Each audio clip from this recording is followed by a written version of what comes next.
এই মন্ত্রটি হচ্ছে বান জাদুটনা বা কুজ্ঞান বা গিটামো বা পুতুল ক্রিয়া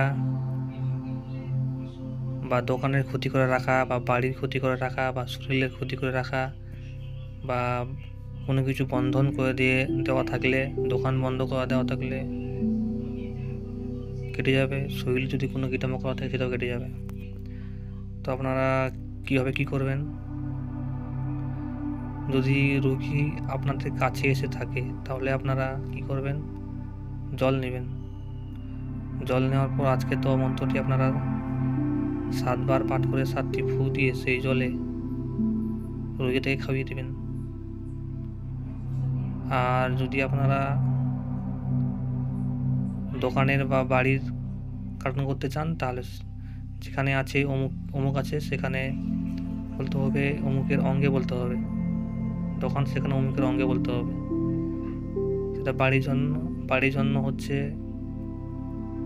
অমুকের বাড়ি, আর দোকানের জন্য হচ্ছে অমুকের দোকান।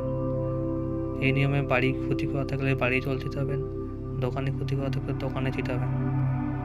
এটা হলো কাছ থেকে। এবার দূর থেকেও কাটান করতে পারবেন। দূর থেকে কাটান করার জন্য কী করবেন? যদি আপনারা কারো বাড়ির কোনো ক্ষয়ক্ষতি কাটান করতে চান দূর থেকে, তাহলে মাটির মধ্যে সেই বাড়ির ছবি আঁকবেন। ছবি এঁকে ওই মন্ত্রের মধ্যে যেখানে দেওয়া আছে সেখানে বলতে হবে অমুকের বাড়ি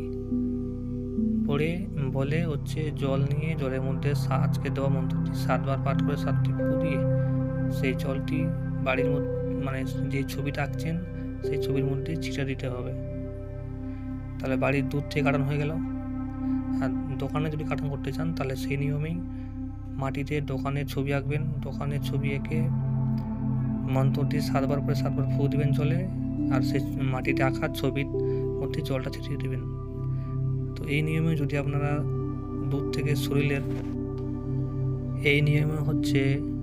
দূর থেকে যদি কোনো লোকের উপর কুজ্ঞান কুমন্ত্র বা গিটামো করা থাকে তাহলে পুতুল বানিয়ে প্রাণ প্রতিষ্ঠা করে 1 গ্লাস জলের মধ্যে এই মন্ত্রটি 7 বার পাঠ করে 7টি ফু দিয়ে সেই জলটা পুতুলের মধ্যে ছিটা দিতে হবে। তাহলে দূর থেকে কাটান হয়ে যাবে।